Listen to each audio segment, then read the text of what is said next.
बर्बरीक और पांडवों की भेंट की कथा महाभारत के विभिन्न प्रसंगों में से एक महत्वपूर्ण और रोचक प्रसंग है। बर्बरीक, जिसे खाटू श्याम जी के नाम से भी जाना जाता है, भगवान कृष्ण के महान भक्त थे। उनका जन्म घटोत्कच और मोरवी के पुत्र के रूप में हुआ था। बर्बरीक अत्यंत शक्तिशाली योद्धा थे और उनके पास 3 अमोघ बाण थे जो उनकी अनोखी युद्ध शक्ति का प्रतीक थे। बर्बरीक का प्रतिज्ञा। बर्बरीक ने एक प्रतिज्ञा ली थी कि वह हमेशा उस पक्ष का साथ देंगे जो युद्ध में कमजोर हो।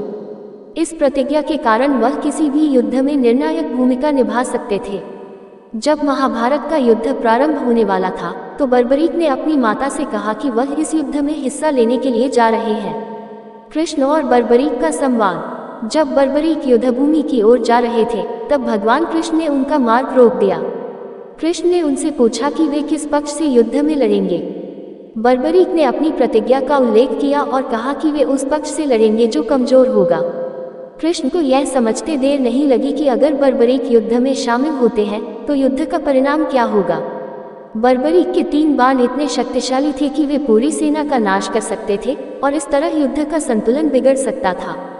बर्बरीक का बलिदान। कृष्ण ने बर्बरीक से कहा कि युद्ध में उनका हिस्सा लेना उचित नहीं होगा क्योंकि इससे पूरी कौरव सेना का विनाश हो सकता है। इसके बाद कृष्ण ने उनसे उनका सिर मांगा, जिसे बर्बरीक ने सहर्ष दान कर दिया। कृष्ण ने बर्बरीक से कहा कि उनके बलिदान से महाभारत युद्ध का वास्तविक दृष्टिकोण प्राप्त होगा। बर्बरीक का वरदान।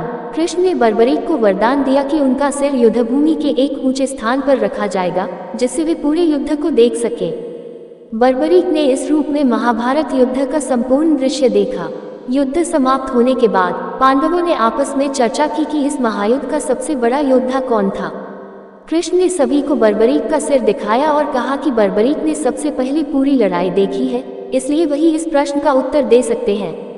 बर्बरीक के सिर ने बताया कि भगवान कृष्ण के रणनीति और मार्गदर्शन के कारण ही पांडवों की विजय संभव हुई है। इस प्रकार बर्बरीक के बलिदान और उनकी महानता का ये प्रसंग महाभारत के अद्भुत कहानियों में से एक है।